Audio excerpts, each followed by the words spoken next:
10 dengan judul cerita perumpamaan anak yang hilang. Dipersilakan.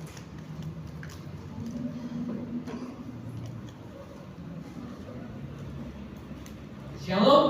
Shalom. Yang terhormat kepada Bapak dan yang terhormat kepada ibu-ibu Dewan Juri, dan juga saya berterima kasih kepada para panitia penyelenggara lomba serta kepada para penonton yang sekarang sedang menonton saya.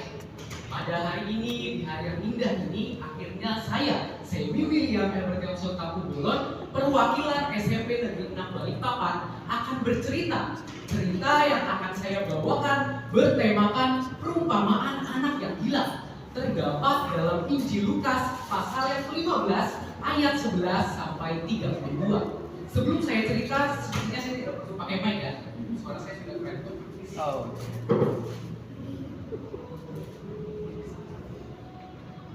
Disebutkan dalam cerita bahwa ada seorang ayah yang kaya. Ia memiliki 2 orang anak, si bungsu dan si sulung. Saat kehidupan ayah dan anak ini harmonis, tiba-tiba salah seorang anaknya, yaitu anak bungsunya, menghampiri ayahnya. Ia berkata kepada ayahnya, "Ayah, bisakah aku meminta bagian yang akan menjadi hakku nanti?" Ayahnya kaget, ayahnya bingung. Dia merasa bingung karena anaknya tiba-tiba meminta harta kepada dirinya. Tetapi ayah ini tidak marah. Ayah ini sangat mengasihi anaknya, dan ia pun akhirnya membagikan hartanya kepada anaknya. Di saat anak bungsu ini sudah memiliki uang yang banyak, ia pergi ke negeri yang jauh, meninggalkan ayahnya dan keluarganya.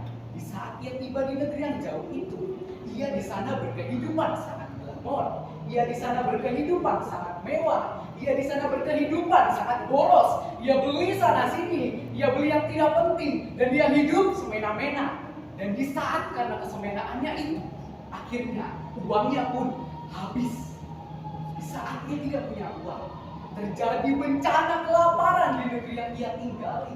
Dan akhirnya ia pun harus bekerja kepada seorang yang kaya di negeri itu. Di saat ia bekerja kepada seorang yang kaya di negeri itu, ia disuruh untuk menjaga babi-babi miliknya. Ia menjaga dengan aman. Dan saat dia melihat babi-babi itu makan, dia merasa lapar, dia merasa lemas. Ia tak bisa makan karena ia tak punya uang untuk membeli makan. Dan akhirnya ia berlari. Ia berteriak, "Minggir kalian para babi-babi, biarkan aku yang memakan makanan itu di luar." Akhirnya ia pun makan makanan babi bersama dengan para babi. Di saat ia tersadar akan kejadian yang ia lakukan, ia merasa menyesal, ia merasa sedih, dan ia merasa trauma. Ia merenungkan segala yang terjadi. Ia berkata kepada dirinya sendiri, "Kenapa aku begitu bodoh memilih di sini dibanding di rumah bapakku?" Dan akhirnya ia memutuskan untuk kembali kepada bapaknya. Ia dalam perjalanan kembali kepada bapaknya mengetahui, bapaknya melihat anak bungsunya dari kejauhan. Bapaknya langsung berlari, yang memeluk anak bungsunya dan menciumnya dengan penuh kasih sayang. Anak bungsu ini menyesal. Ia berkata kepada bapaknya, "Bapak, aku seorang yang sangat berdosa terhadap surga dan terhadap ayahku. Aku tak pantas lagi diperlakukan seperti anak. Aku tak pantas lagi disebut sebagai anak, Bapak." Tetapi ayah atau bapak ini memaafkan anaknya. Ia berkata kepada orang-orang yang ada di sana, "Cepat, pakaikan anakku pakaian yang layak. Potong semua lembu-lembu. Kita akan berpesta untuk merayakan kematian anakku yang sekarang bangkit dan menjadi orang yang baru." Singkat cerita, mereka pun akhirnya berpesta merayakan kedatangan anak bungsunya. Saat mereka berpesta dengan penuh sukacita, anak sulung dari ayah ini atau kakak dari anak bungsu ini datang. Dia merasa heran, dia merasa bingung, kenapa tiba-tiba ada pesta di rumahnya? Saya dari tahu.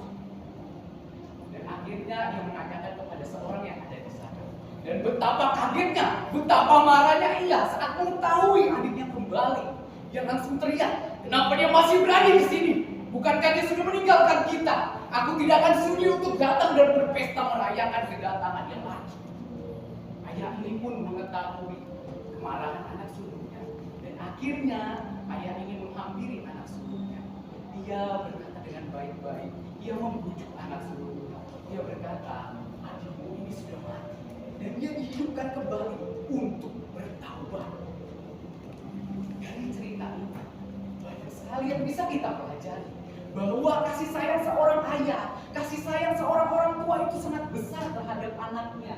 Ia tidak ingin anaknya jatuh terus, ia ingin anaknya bangkit dan menjadi orang yang berhasil.